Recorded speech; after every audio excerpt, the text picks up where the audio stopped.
Yes, I want to start by apologizing for, how I was in the last episode. I was a bit, frazzled by that story, and I do apologize for how I acted.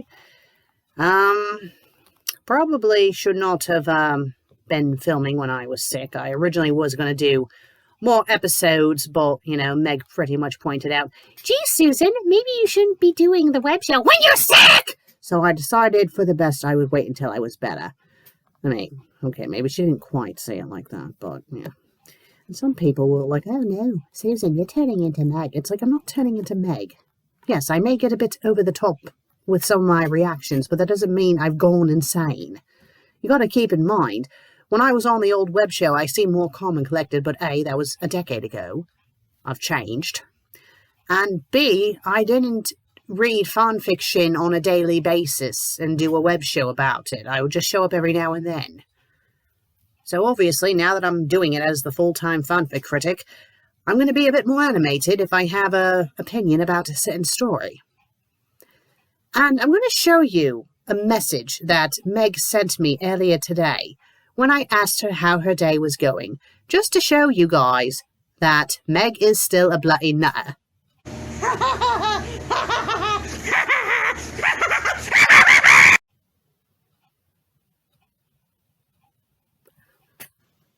I still don't know what that was about. It's cardboard. She's laughing maniacally, and then she shows cardboard, and then she looked like a bloody FNAF jump scare. See? I'm sane. I don't act like that. I did not act like that at all in the last episode. I did not go ha ha ha ha in front of the camera. Okay? Okay. Meg and I are different. There you go. Speaking of Meg, today we're taking a look at 2 Sweeney Todd stories, and this episode is going to be different than my other ones because I'm going to be reading each story out loud to you. The reason being is that these 2 Sweeney Todd fanfics are very similar to each other. The first one I'm going to be reading is one that Meg wrote back before she was the fanfic critic. Back before we met, in fact. It's called Rest Now, My Friend. And the other story that we're going to be reading afterwards is called By the Sea, which this one was written back in 2019.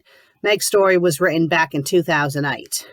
So, let's not waste any time. For her sake, I am not going to read her author notes out loud. I'm not going to make a habit of reading the stories out loud on the show either. The reason why I'm doing it in this episode, well, it's to compare the 2 stories because I found it rather curious how similar they were to each other, and then I want your opinions about it afterwards. Right, let's get started. Rest now, my friend. It has been 20 long years since I've walked among these streets. I stare at the sky that hovers ominously above London. Well, where else would the sky be hovering? It's just as grey as I remember it being. I walk down the streets, street silently, heading towards the local pub. I think I'll be needing a drink before I make my long, due trip back to Fleet Street. Evening, sir. What can I get you today? The bartender asks me as I take a seat. Gin, I answer without making eye contact. I see him smile as he pours me a tumbler of the burning alcohol. I take the tumbler and take a good gulp. I stare at me drink as I remember the woman who used to give me this alcohol to me whenever I was upset. I close me eyes to the memory of her. Why is he speaking like a pirate? Feeling pent-up guilt radiate throughout my body. My body. I mean, I know they're supposed to be Cockney, but they don't say me all the time. Well, you bloody beaker. Sorry, Meg. I know you wrote this back when you were like 18, but still, I'm going to criticize it. I haven't seen your face around here before. You're new in town. The bartender, it should be one word, not two, asks me curiously. I once lived here long ago, I mutter. Ah, so maybe you've heard of the tale of the demon barber of Fleet Street. I look up at him, staring straight into his eyes. It's been many years, sir, I say quietly. He nods, understanding. Well, it happened 20 years ago tonight, at that old abandoned pie shop down in Fleet Street. Loud screams could be heard from that building. When the pie shop was searched, nothing was found. The barber shop above, however, was a gruesome sight, my friend. I stare ahead as I allow my memories of that night to come flooding back to me. What was this barber's name? I asked silently. If you're asking silently, this is what it would sound like.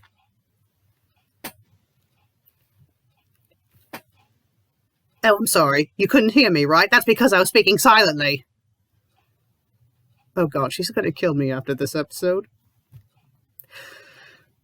Wondering if I would be remembered. Obviously, you would be remembered if he's telling you the story of bloody... I'm sorry, Meg, I'm sorry. Oh my God. Sweeney Todd was his name. His shop was smothered with blood, but he was nowhere in sight. Neither was the lady who ran the shop below. I closed my eyes as he mentions her. What was her name? I reluctantly ask, acting curious. I'm sorry. Mrs. Lovett was the name. Nice woman. Met her a couple of times. The authorities think that Todd had killed her. Well, no shit. Although her body was never found. I bitterly laugh in my mind. Of course there wouldn't be no body. There would be no body, seeing I threw her into a blazing oven.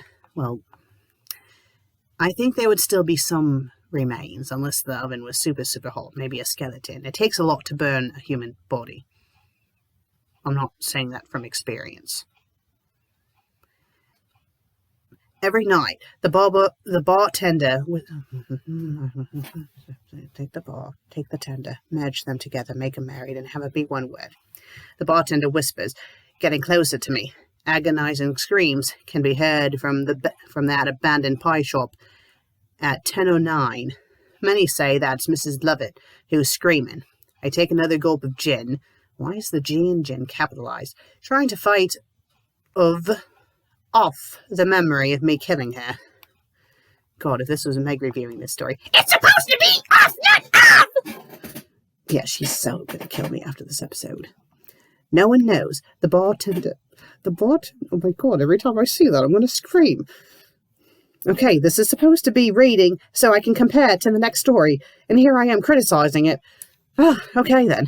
No one knows. The bartender replies gravely. I finish me drink and leave the man his money. I get up to leave when he calls for me. I turn and face him. I never got your name, sir, he says, chuckling. I gave him a grave smile. The name's Benjamin Todd, sir. Good day. Benjamin Todd? Benjamin Todd?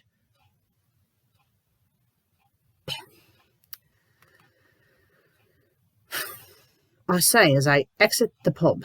Over the years, I have changed into a man that seems to be a mix of Barker and Todd. I am like Barker because I am very remorseful for the crimes I had committed 20 years ago. Yes, but the thing is, Benjamin Barker, when he was Benjamin Barker, was not a criminal or a murderer. He was just an average bloke who ran a barber shop. I'm like Todd because I'm haunted by me past. My past. So I find it appropriate that my new name shall be a mix of me former lives. Well, you could have been a little more creative. I start to make me way towards Fleet Street. I feel me heart pounding when I make that turn onto the street that I had fled all those years ago. I keep thinking about her, not Lucy. She's been long forgotten and has been peacefully put to rest by my blade. No, the woman that won't leave me be is Mrs. Lovett. The second I threw her into that oven, I felt regret. Part of me wanted to pull her out and beat the cruel flames from her body, but I did not save her. I let my pride and my bloody vengeance blind me that night. I was too blind to see her reasonings for keeping the truth from me. She had been right about Lucy, but I wouldn't see it. I take a breath when I see the looming pie shop in front of me. The words Mrs. Lovett's meat pie still reside near the top of the building, although the letters are very faded due to neglect and age. I cautiously enter the building, looking around the eerily silent shop. Everything looks just how I remember it looking. The only difference is that everything is covered by a thick coat of dust and cobwebs, and the building would be dilapidated. I remember that night when I ran through this shop after I had heard Mrs. Lovett scream. I was concerned about her, making me barrel down the stairs of the bakehouse. I have to bitterly laugh when I recall throwing her into an oven mere moments later. That was the thing about Sweeney Todd. He was too stubborn and harsh to see reason. He was also cruel.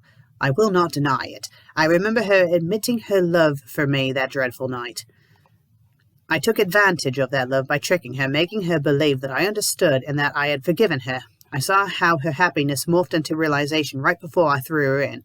The strange thing is, she could have grabbed onto me at that moment, but she didn't. She didn't resist at all.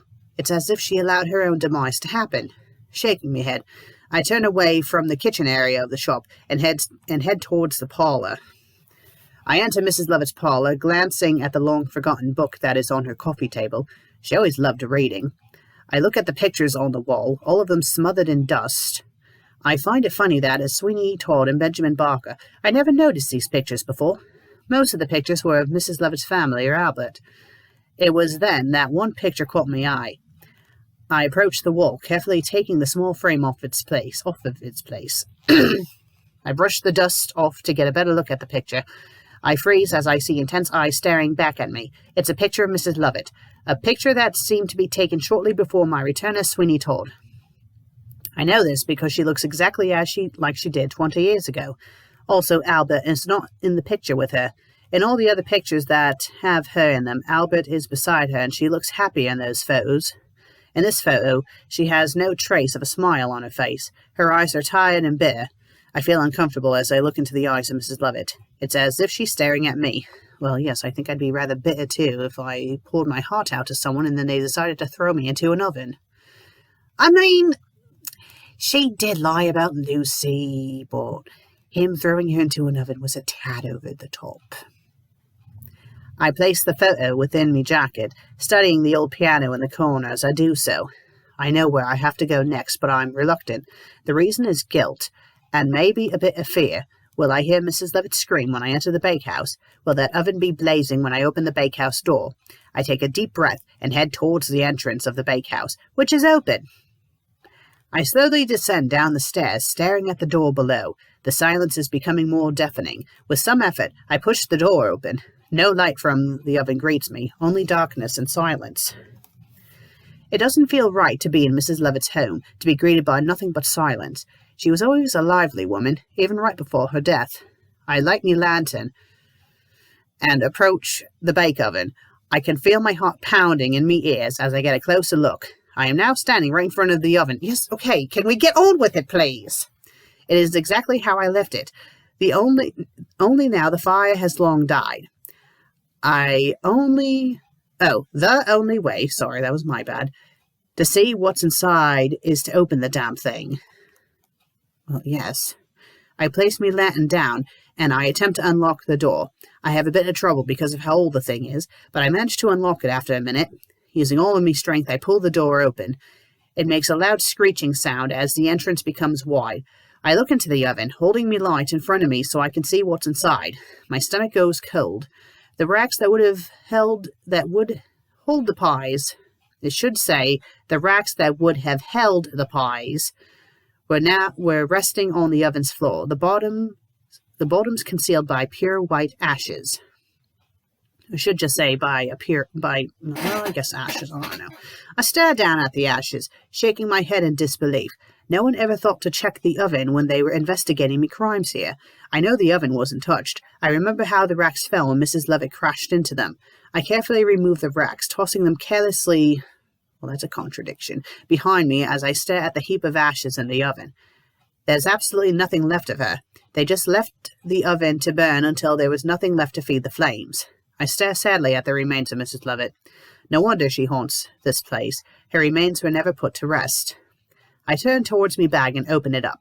I dig through until I find a decently sized container that has a tight cover on it.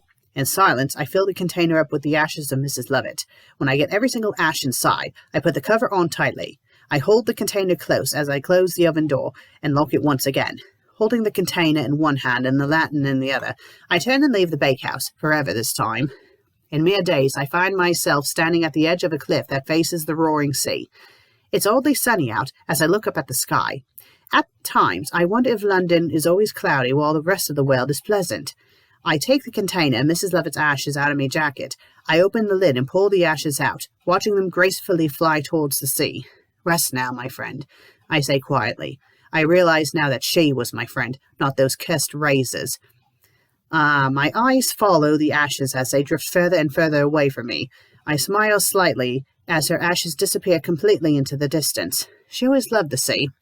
I reach in my jacket and take out a picture of her. Funny, she doesn't look as miserable as she did back at the pie shop. I hold the picture close to me as if I'm hugging it.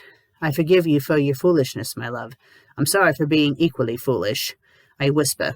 I take a couple of steps backwards from the edge. I open my eyes and stare ahead. I break into a run, and I leap off of the edge of the cliff. I feel light when I hit the brutally cold sea. I allow it to drag me down and suffocate me. Before I die, I take one more look at the picture of Mrs. Lovett in my hand. The last thing I see is her smiling at me. Right, so that's Meg's story. Let's take a look at the other story. By the Sea.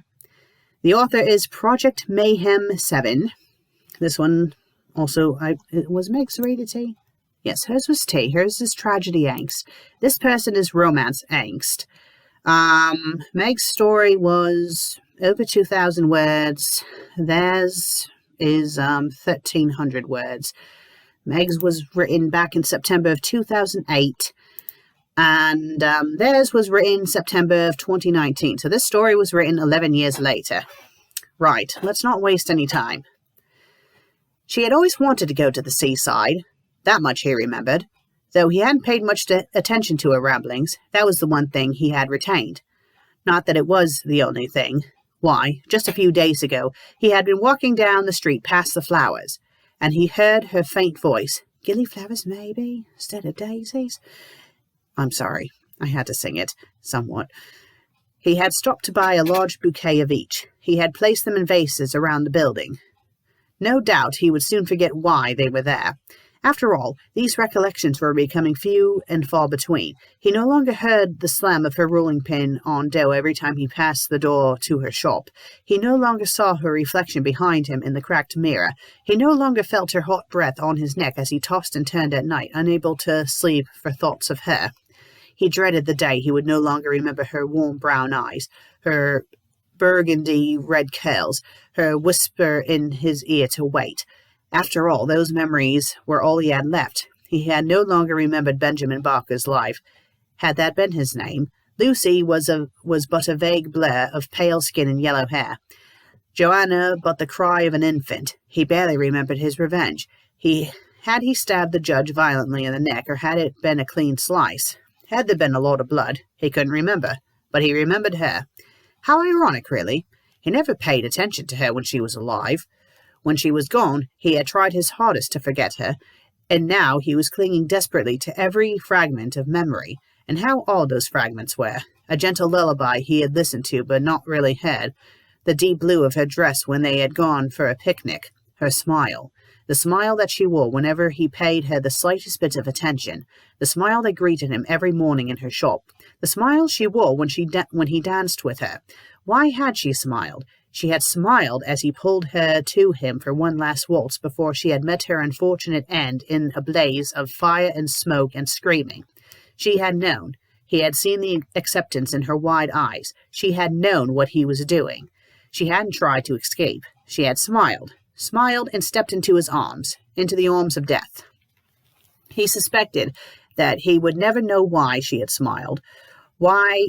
He had never really understood her. But he did know one thing. She always wanted to go to the seaside. And so he took her.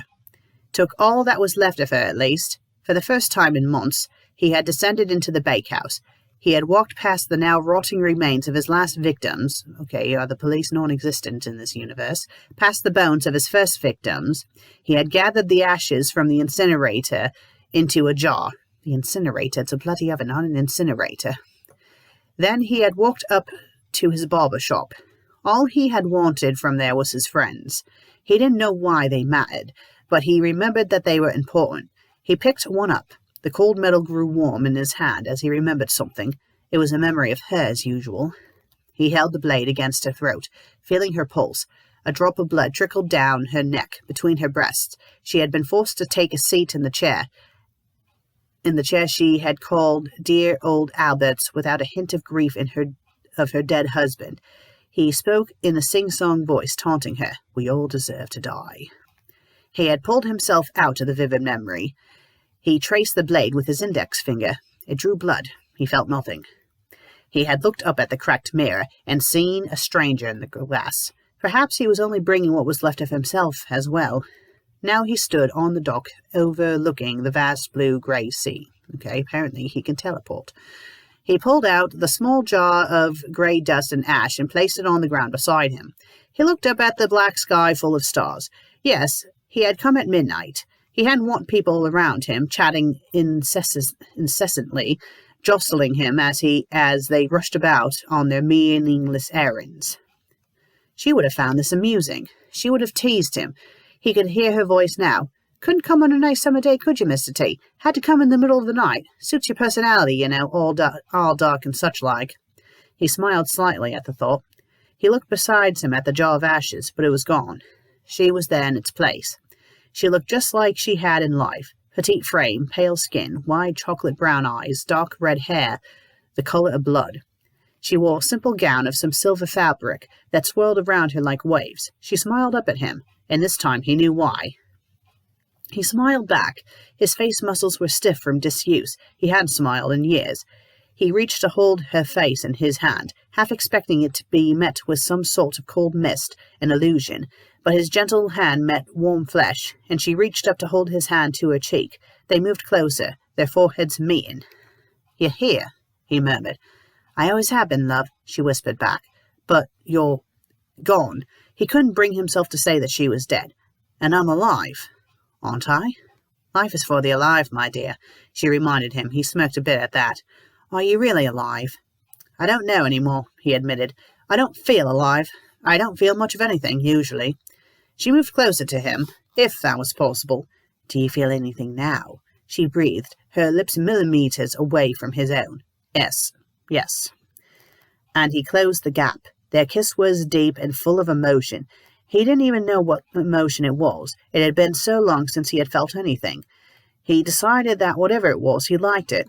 They broke apart, anywhere from seconds to years later. He couldn't tell.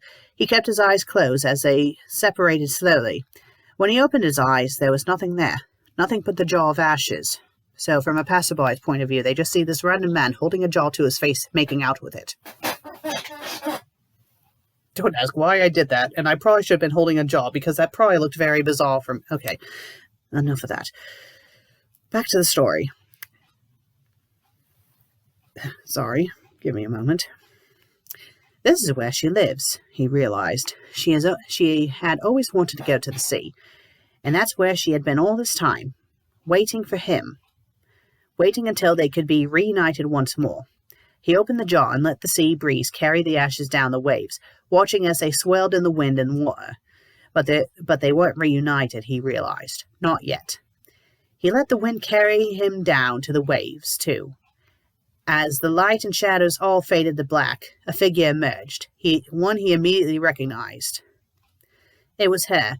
He took her hand and walked with him out of the darkness. When the last shadows faded, they were by the sea again, this time together, this time forever. This time it wasn't just what was left of them. This time they were complete. Right then. Can you see why I thought these stories were similar? Yes, they were very, very similar. I wouldn't quite say this one was a copycat of Meg's story, but there was a ton of things that were so similar that it wasn't really a coincidence. Both of them are about Sweeney regretting killing Mrs. Lovett. Meg's story wasn't quite romance, though. It was more like, friendship, maybe. I wouldn't say romance. This one was definitely more of romance. There's a much bigger time gap in Meg's story compared to this one. Meg's story, it's 20 years. This one is just a few months. And them saying that his memory was so bad, I thought it was supposed to be a deal that it was going to be a lot of time, but no, it's only supposed to be a few months. The whole thing about her collecting her ashes in a jar, him bringing her to the sea. In both instances, he gets, dumps her ashes to the sea. I'm under the impression that he does die in this one as well. I don't know. I mean, they're very similar. I felt like Meg's story kind of dragged in some spots, and I felt this one kind of, rushed things too much. I mean, both of them were decent, but I do feel like this person might have been inspired by Meg's old story. But then again, Meg's was written back in 2008. So maybe not. I don't know. I mean, back when she wrote a lot of her Sweeney Todd stories, she was I wouldn't say a super, super popular author in the fandom, but she was decent, had a decent following. So, I don't know, maybe. I'm not sure if I should say I don't know. There's a lot of similarities. Let me know what you guys think. Yes. I wasn't originally going to, do these. Well, I wasn't originally going to review one of Meg's stories in today's episode. This was kind of an accident. I didn't really want to do any of the requests because I haven't had time to read those requests yet that I have gotten. Those stories are kind of long. So I wanted to do, a couple of Sweeney Todd one-shots. Because, that's how Meg started the old web show, by reading a Sweeney Todd story. And if you guys have noticed this outfit, doesn't it look a little familiar? That's right. It is a nod to Sweeney Todd. It's a Sweeney Todd Halloween costume. I'm not wearing the wig, obviously, because I'm supposed to be the FanFic Critic, not Sweeney Todd, the demon reader of Wherever We Live Street. So, I wanted to do a couple of Sweeney Todd fanfics, and when I came across this By the Sea story, I kind of was looking at it like this seemed awfully familiar, and that's when I pulled up Meg's old page, and there it was. So I'm like, you know what? I'll just do a comparison. So, yes, this is probably going to be like the only time I'll read an entire story out loud. I did it so I could let you guys see the comparison between the two stories. So let me know what you think. Do you think this person might have possibly plagiarized, or do you think it's just a bit of a coincidence? Even if they did, don't go after them for it. I would just recommend, if this person did, get inspiration, give credit where credit's due. And if they didn't, and if it's just a coincidence, then that's okay too. Because it happens, it does happen. Right. Well, thank you all for watching today's episode. If you liked it, please be sure to leave a like and leave a comment. And please subscribe if you haven't done so already. I would really greatly appreciate it. All right, then. You guys have a nice week. I will see you all next time. Until then, cheerio.